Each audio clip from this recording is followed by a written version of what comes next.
तो चलिए स्टूडेंट, आज हम शुरू करते हैं अपनी सेकंड वीडियो चैप्टर 9 की, उपसर्ग संयोजी यौगिक की।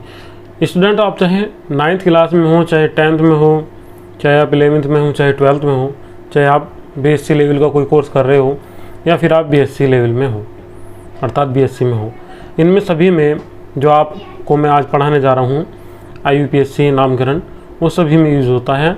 और जब तक आज जितने भी कंपटीशन पढ़े जाओगे, जिनमें भी केमिस्ट्री आती होगी, ये टॉपिक उन सब में आता है। मान लीजिए आप JEE मेंस की तैयारी कर रहे हैं या IITA की तैयारी कर रहे हैं और अगर उसमें केमिस्ट्री आती है तो ये वाले टॉपिक उसमें शामिल होते हैं। तो चलिए हम शुरू करते हैं IUPAC नामकरण। तो हम सबसे पहले इसमें फर्स्ट टाइप पढ़ेंगे और फर्स्ट टाइप पढ़ने से पहले हमें इसमें कुछ नाम याद करने पड़ेंगे। चलिए देखते हैं कौन कौन से नाम हैं जिनके आपको नाम याद करने हैं। ये कुछ नाम आपको याद करने हैं जो अब आपको साइड में दिखाई देंगे आपकी स्क्रीन पर। ठीक है, ये देखिए जो फर्स्ट है, इसमें आपको ये याद करना है CH3COO- और इसका जब हम नाम लिखेंगे तो इसका हम नाम लिखेंगे एसीटेटो, ACETATO।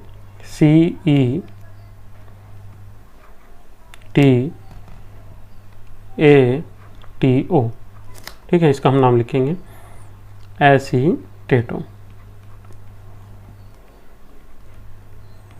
फिर इसके साथ में एक दूसरा नाम आ जाएगा ही CN, ये 2 है और नंबरिंग नहीं करूँगा, ऐसे ही समझते हुए चलिए। CN के लिए आ जाएगा साइनाइडो, CYANIDO। ठीक है, साइनाइडो।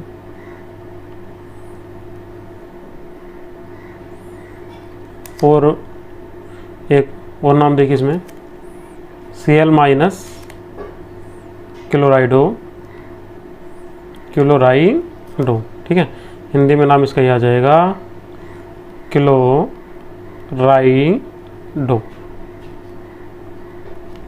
जैसे Cl का नाम लिखा है क्लोराइडो, ऐसे आप Br का नाम लिख देंगे ब्रोमाइडो, और ऐसे ही आप I का नाम रख देंगे आयोडाइडो। ठीक है, तो इन दोनों के नाम इसी आधार पर हो जाएंगे। तो मैं रख रहा हूँ ये ब्रोमाइडो और I के लिए आयोडाइडो। ठीक है, तो जो I के लिए नाम आ जाएगा वो कौन सा आ जाएगा, आयोडाइडो। ठीक है, ये आ जाएंगे इनके लिए नाम। अब हमारे पास में इनमें कुछ उदासीन भी हैं जिनके हम लिखेंगे, जिनके नाम हम लिखेंगे भी। जैसे कि कुछ में आपको जुड़ा पाएगा H2O, तो जब H2O का नाम हम लिखेंगे तो यहाँ हम लिखेंगे इसमें एक्वा, AQUA, एक्वा। और NH3 भी हमें इनमें अधिकतर जुड़ा हुआ पाएगा। NH3 का नाम हम यहाँ लिखेंगे एमीन।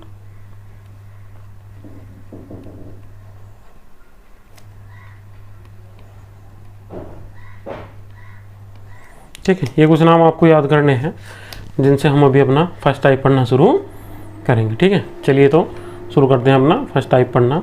अब जो हमें फर्स्ट टाइप में जो हमें नाम मिलेंगे वे किस प्रकार के होंगे, वे कुछ इस प्रकार के होंगे।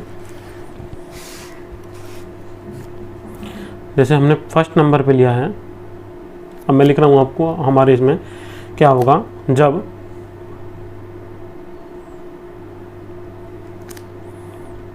जटिल आयन धनात्मक हो, जब जटिल आयन धनात्मक हो, अर्थात जब जटिल आयन धनात्मक वाले आपको जितने भी फॉर्मूले पाएंगे, जितने भी आपको ये कंपाउंड पाएंगे, उनमें सब में जटिल आयन पहले लिखा हुआ पाएगा और जो प्रति आयन होगा वो आपको उसके बाद में लिखा हुआ पाएगा। अब मैं इसके एग्जाम्पल दिखा रहा हूँ आपको। जैसे कि हमने ये लिख लिया पहला एग्जाम्पल, इसमें CrH2O का होल 6 ब्रैकेट क्लोज और Cl3। ठीक है, तो यहाँ देखिए ये जो ब्रैकेट में लिखा हुआ है ये वाला, ये जटिल आयन है, ये ब्रैकेट में लिखा हुआ है CrH2O का होल 6, और ये जो Cl3 बाहर लिखा हुआ है ये एक साधारण आयन है। ठीक है, तो अब हमें क्या काम करना है, इसका नामकरण करना है।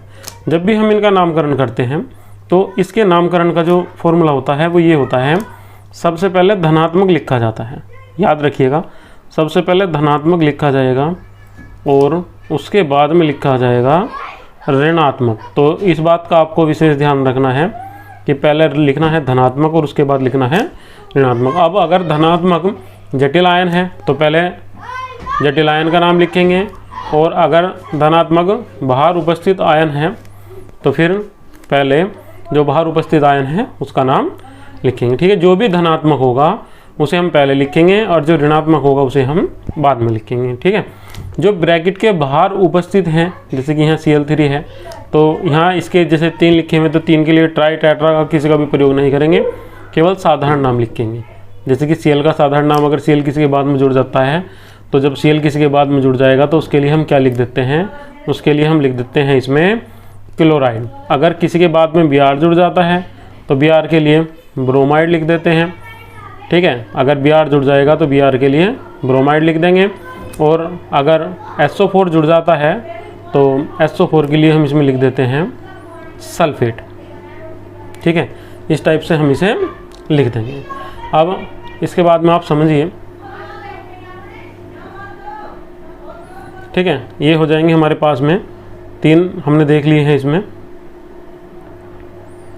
जो हमारे पास में थे। ठीक है, तो पहले आप इसमें ये देखिए धनात्मक कौन सा है और ऋणात्मक कौन सा है, तो इसमें आपको ये पता चल जाएगा। अगर आप इसकी पहचान रखना चाह रहे हैं, अगर जटिल आयन इस तरीके से पहले लिखा हुआ है तो जटिल आयन बिल्कुल एकदम धनात्मक होगा, और जो बाद में लिखा हुआ है वो क्या होगा, ऋणात्मक। ठीक है, और अगर किसी कारण से जटिल आयन बाद में लिखा हुआ होता, मान लो कुछ आपको एक इस टाइप का मिल जाता, K3FeCN का होल 6 इस टाइप से, यहाँ देखिए जटिल आयन बाद में है, कुछ पहले लिखा हुआ है K3, तो ये प्लस वाला है और ये माइनस वाला। तो पहचान तो आप इसकी यहाँ से कर लेंगे, जो शुरू में लिखा हुआ है वो प्लस वाला है, जो बाद में लिखा है वो माइनस वाला, अगर आपको इस टाइप से मिला हुआ है। अगर ऐसे भी आपको पहचान नहीं पड़ रही है तो एक दूसरे तरीके से समझ सकते हैं, जैसे कि यहाँ Cl जुड़ा हुआ है तो Cl कैसा होता है, नेगेटिव होता है, या कभी SO4 जुड़ जाएगा तो SO4 2- होता है, ये भी नेगेटिव होता है। तो इसका मतलब जो अंदर उपस्थित है वो धनात्मक है और जो बाहर उपस्थित है वो ऋणात्मक है। चलिए अब इसका नामकरण देखते हैं, नामकरण किस टाइप से लिखा जाएगा। ठीक है, पहले नाम लिखेंगे धनात्मक का, उसके बाद हम लिखेंगे नाम ऋणात्मक का। अब धनात्मक और ऋणात्मक तो सही है, मगर ये जो जटिल आयन है इसका नामकरण कैसे लिखा जाता है। जब आप जटिल आयन का नामकरण करोगे तो इसमें जो सबसे पहले लिखी जाती है वो लिखी जाती है लिगेंडों की संख्या। ठीक है, तो यहाँ आप सबसे पहले क्या लिख दोगे, इसमें यहाँ आप लिखोगे इसमें लिगेंडों की संख्या। सबसे पहले क्या आप लिखोगे इसमें, लिगेंडों की संख्या।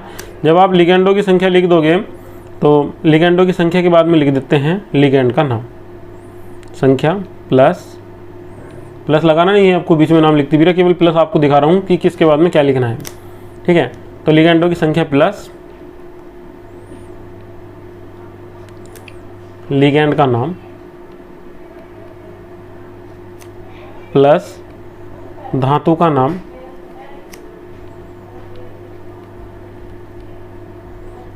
और धातु के नाम के साथ में प्लस यहाँ आपको लिखना है कोष्टक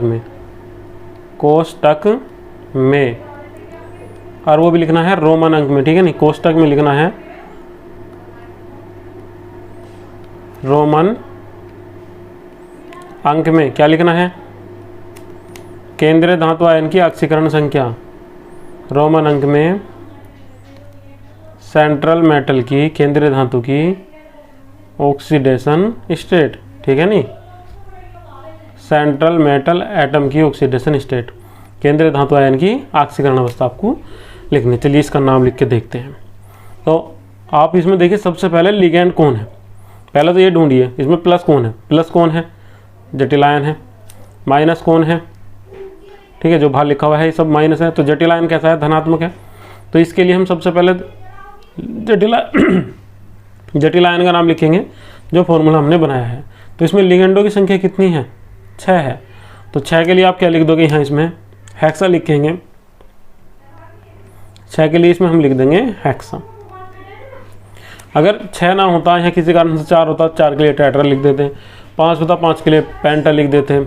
ठीक है, अगर ये साधारण आयन है जो केवल नॉर्मल है, अगर ये किसी कारण से चक्रीय लिगेंड होते तो इनके नाम के सामने हमें 2 के लिए डाई लगाना पड़ता, 3 के लिए 2 के लिए 20 लगाना पड़ता, 3 के लिए ट्रेस लगाना पड़ता और 4 के लिए टेट्राकिस लगाना पड़ता।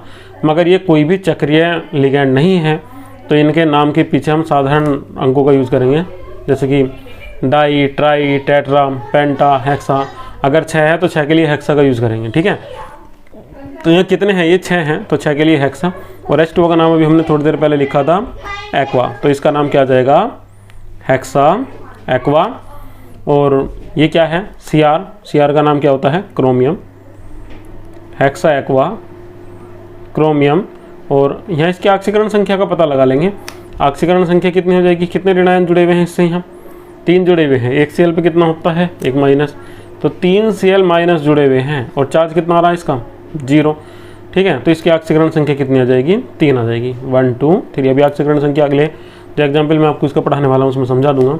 और उसके बाद में ऋणायन का नाम लिख देंगे। तो ऋणायन क्या है हमारे पास है इसमें, Cl3, तो ऋणायन का नाम आ जाएगा इसमें, जो Cl है वो होता है क्लोराइड। तो इसका नाम क्या आ जाएगा, इसका नाम आ जाएगा हेक्सा एक्वा क्रोमियम 3 और क्लोराइड, ये जो हमने पहले वाला पढ़ा था। अब इसका दूसरा एग्जाम्पल पढ़ते हैं। दूसरा एग्जाम्पल भी कुछ इसके ही जैसा होगा, ठीक है। दूसरा एग्जाम्पल है हमारे पास में इसका FeH2O का होल 6, FeH2O का whole 6 out of bracket Cl3। ये हमारे पास में एग्जाम्पल 2 है, जो भी हमने टाइप पढ़ रहे हैं उसमें इसका एग्जाम्पल 2 है। इसे देखिए, तो ये जो शुरू में लिखा हुआ है हमारे पास में, ये जो जटिल आयन है ये जो जटिल आयन हमें इसमें लिखा हुआ है, ये हमारा जटिल आयन कैसा है, धनात्मक है। और जो हमें बाद में आयन दिया हुआ है वो कैसा है, ऋणात्मक है। तो हम पहले ही फॉर्मूले की तरह इसका नाम लिखेंगे। तो इसमें लिगेंड कौन है, H2O है। संख्या कितनी है इसकी, 6। तो 6 के लिए हम इसमें क्या लिख देंगे, हेक्सा। तो 6 के लिए इसका नाम हो जाएगा हेक्सा। और H2O के लिए इसका नाम हो जाएगा एक्वा, हेक्सा एक्वा। और ये Fe है, Fe का नाम क्या होता है, आयरन, या आप यहाँ फेरस भी लिख सकते थे, आयरन।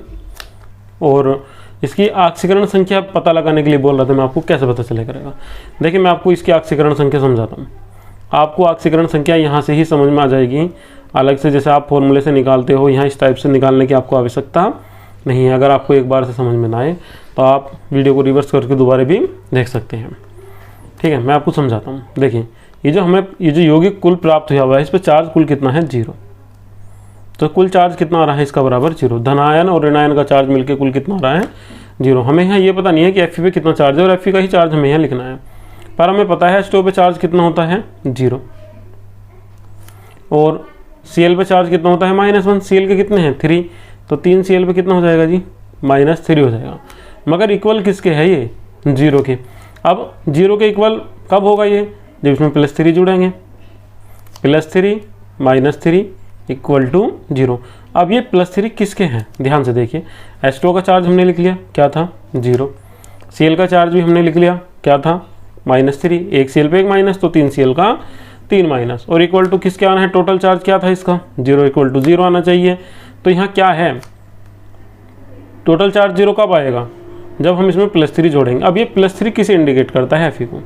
तो ये +3 जो चार्ज है वो किसका है, Fe का। तो यहाँ Fe की जो ऑक्सीडेशन स्टेट है, जो ऑक्सीकरण अवस्था है, वो +3 है। तो यहाँ हम इसमें कितना दिखा देंगे, इसमें 3 लिख देंगे। और बाद में जो बाहर ऋणायन उपस्थित है उसका नाम लिख देंगे। और ऋणायन का नाम हमारे पास में यहाँ क्या है, क्लोराइड है। तो हम इसका नाम लिख देंगे यहाँ क्लोराइड, ठीक है। ये दूसरा एग्जाम्पल भी हमारा इसका हो गया। चलिए इसके साथ साथ एक एग्जाम्पल हम इसका और पढ़ लेते हैं, फिर दूसरे टाइप के पढ़ेंगे। अब इसमें अगला जो एग्जाम्पल है वो हमने ये लिया हुआ है यहाँ, CONH3 का होल 6। और यहाँ आउट ऑफ ब्रैकेट हमारे पास में है Br3, ये है CONH3 का होल 6 Br3, ये हमें मिला हुआ है। अब इसका नामकरण भी हम पहले की तरह लिखेंगे। सबसे पहले हम क्या लिखेंगे, लिगेंडों की संख्या। कितने लिगेंड है इसमें, 6 हैं। तो 6 के लिए हम क्या लिख देंगे, इसमें हेक्सा लिख देंगे। और NH3 का नाम क्या था, एमीन, तो हेक्सा एमीन। CO का नाम क्या होता है, कोबाल्ट है। CO क्या होता है, कोबाल्ट होता है। और इसकी ऑक्सीकरण संख्या दिखा देंगे इस बार भी, ठीक है, ऐसे निकाल देंगे। इक्वल टू कितना आना चाहिए 0, क्योंकि सारे के सारे पे चार्ज कितना है 0। अब Br के कितने जुड़े हुए हैं 3, तो 3 Br का कितना है -3। NH3 भी एक उदासीन होता है, उदासीन अणु होता है, तो इसका चार्ज 0। अब ये -3 0 कब होंगे, जब इसमें +3 आएंगे। अब तो ये +3 किसके हैं, CO के हैं, तो ऑक्सीकरण अवस्था इस बार भी कितनी आ जाएगी, थर्ड आ जाएगी। और बाद में Br के लिए हम इसमें क्या लिख देंगे, ब्रोमाइड। परेशान मत होइए, बहुत सी बार आप सोच रहे होंगे Cl का नाम अभी थोड़ी देर पहले मैंने आपको लिखाया था क्लोराइडो, मगर Cl का नाम क्लोराइडो तब आएगा जब ये इस ब्रैकेट के अंदर चला जाएगा। अगर Cl ब्रैकेट के अंदर है, अगर Cl जटिल आयन में उपस्थित है, तब इसका नाम क्लोराइडो होगा। नहीं तो जो भी ब्रैकेट के बाहर उपस्थित होगा उसका हम साधारण नाम लिखेंगे, किसी का भी IUPAC नाम नहीं लिखने के हैं। जैसे कि यहाँ Br बाहर उपस्थित है ब्रैकेट के, ये ब्रैकेट जो है हमारा ये ग्रुप कोष्ठक होता है, इसके बाहर उपस्थित है Br और Cl भी, तो जो बाहर उपस्थित होंगे ब्रैकेट के उनके सबका साधारण नाम लिखेंगे। जैसे कि मैंने यहाँ लिख दिया है ब्रोमाइड और यहाँ लिख दिया है क्लोराइड। अगर ये अंदर उपस्थित होता ब्रैकेट के तो इनका नाम चेंज हो जाता, और इनका जो हमें नाम लिखना होता वो नाम हम इनका IUPAC नाम ही लिखते हैं। चलिए अब इसमें दूसरे टाइप के पढ़ते हैं, तो दूसरे टाइप के कैसे होंगे एक बार वो देख लेते हैं। अब दूसरे टाइप में क्या होगा, जब जटिल आयन ऋणात्मक होगा। जो इसका सेकंड टाइप है, सेकंड टाइप में जो हमारे पास में जटिल आयन है वो कैसा हो, ऋणात्मक हो। यदि जटिल आयन ऋणात्मक हो,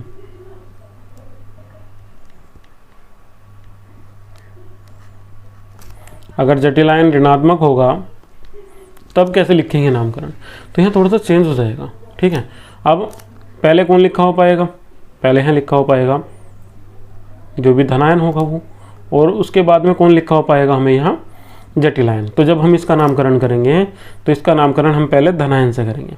सबसे पहले धनायन का ही नाम लिखते हैं, ये मैं आपको पहले समझा चुका हूँ। सबसे पहले हम धनायन का नाम लिखेंगे, धनायन की संख्या नहीं लिखेंगे, 4 5 6 जो भी आ जाएगी, कोई संख्या नहीं लिखनी है धनायन की। इसके बाद में इसका नामकरण करेंगे, जैसे पहले करा था धनायन प्लस, इसका नामकरण हमने करने के लिए क्या काम करा था, लिगैंडों की संख्या मतलब लिगैंड का नंबर प्लस लिगैंड का नाम, ठीक है, प्लस जो भी हमारे पास में केंद्रीय धातु आयन है, सेंट्रल मेटल एटम है, ठीक है, उसका नाम, और इसके नाम में ही आपको प्लस करना है। केंद्रीय धातु का आयन का जो नाम होगा इसके नाम में प्लस करना है आपको ATE, और इसके बाद में इसकी यहाँ लिख देंगे हम इसमें ऑक्सीडेशन स्टेट। इस तरीके से हम इसके नाम लिखते हैं। चलिए देखिए इसका भी एक नाम लिख लेते हैं, इससे आपको सही से अंदाज़ा इसका हो जाएगा। तो मैं इसका जो पहला नाम ले रहा हूँ वो ये है, जो इसमें एग्जाम्पल हम फर्स्ट पढ़ेंगे। फर्स्ट एग्जाम्पल है हमारा इसका K3 Cr Cn का होल 6, ये है। ठीक है, तो इसमें सबसे पहले किसका नाम लिखा जाएगा, धनायन का। अब धनायन कौन है यहाँ K, तो K का नाम क्या होता है, K का नाम होता है पोटेशियम, K का नाम होता है पोटेशियम। ठीक है, चलिए धनायन का तो नाम हो गया। अब जटिल आयन का नाम लिखिए, कितने लिगैंड हैं इसमें, 6 हैं। ठीक है, ये अगर आप इस चीज़ से भी परेशान हैं, आपको ये सही से पता नहीं चल रहा है कि लिगैंड क्या होते हैं या केंद्रीय धातु आयन क्या है, तो इस चैप्टर की आप फर्स्ट वीडियो देखिए, उसका लिंक आपको आई बटन में मिल जाएगा। ठीक है, उसे देखिए आपको समझ में आ जाएगा कि लिगैंड क्या होते हैं और जो केंद्रीय धातु आयन है वो क्या होता है, आपको वहाँ से समझ में आ जाएगा। यहाँ जो इसमें लिगैंड है कितने हैं, वे लिगैंड Cn है और कितने हैं 6, तो 6 के लिए क्या आ जाएगा इसमें हेक्सा आ जाएगा, और Cn के लिए इसका नाम क्या लिख देंगे, साइनाइडो। Cn के लिए साइनाइडो, पोटेशियम हेक्सा साइनाइडो। और अब जो Cr है, Cr का नाम होता है क्रोमियम, तो इसके बाद में हमें जोड़ना है 8, तो इसका नाम हो जाएगा क्रोमेट। ठीक है, क्रोमेट। और इसकी ऑक्सीकरण अवस्था लिखी, इसकी ऑक्सीकरण संख्या लिख देंगे, जितनी भी इसकी ऑक्सीकरण संख्या होगी वो ऑक्सीकरण संख्या हम इसमें इसकी लिख देंगे।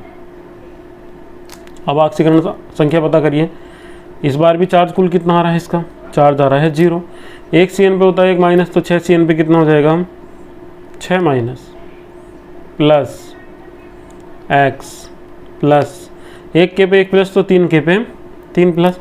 अब टोटल कितना होना चाहिए 0, तो यहाँ x के स्थान पे क्या रखना पड़ेगा मुझे, +3 रखना पड़ेगा, +3 +3 +6 -6 इक्वल टू 0। तो यहाँ भी ऑक्सीकरण अवस्था कितनी आ जाएगी, 3 ही आ जाएगी, थर्ड आ जाएगी। ठीक है, ये इसका नाम हो गया। अब इसके जैसा आप एक और नाम लिख लीजिए, देखिए ये लिख लीजिए इसमें K4FeCN का होल 6। ये नाम इम्पोर्टेंट भी है और कई बार पूछा हुआ भी है।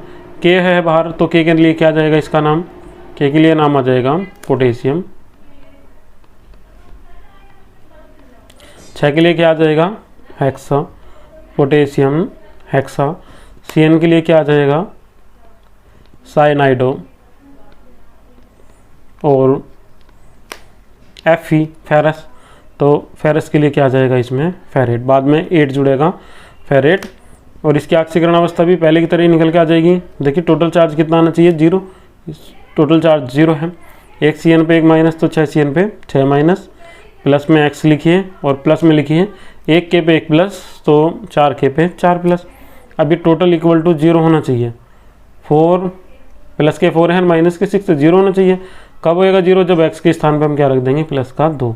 तो Fe की ऑक्सीकरण अवस्था कितनी है, प्लस का 2। ठीक है, ये नाम भी इसका हो गया। देखिए स्टूडेंट्स, इसके 2 टाइप्स और बचे हुए हैं, तो वे 2 टाइप्स मैं आपको पढ़ाऊंगा अगले वीडियो में। फिलहाल आप इन 2 टाइप्स को सही से पढ़िए और जो इस टाइप के नाम है उन्हें लिखिए। अगर आपको ये कन्फ्यूजन हो रही है कि कभी कभी मैंने यहाँ केवल जितने भी आपको यहाँ एग्जाम्पल दिए हैं, इनमें केवल एक ही लिगेंड लिया है। अगर लिगेंड एक से ज़्यादा होंगे तो उनका जो नाम आपको लिखना पड़ेगा, नाम तो ऐसे ही लिखा जाएगा, लिगेंड का नंबर, लिगेंड का नाम, मगर जो नाम चलता है फिर उनका नाम अल्फ़ाबेट से चलता है। जैसे कोई A से है, कोई B से है, कोई C से है, तो सबसे पहले A वाला लिखेंगे, उसके बाद B वाला, उसके बाद C वाला। इस टाइप से हम लिखेंगे।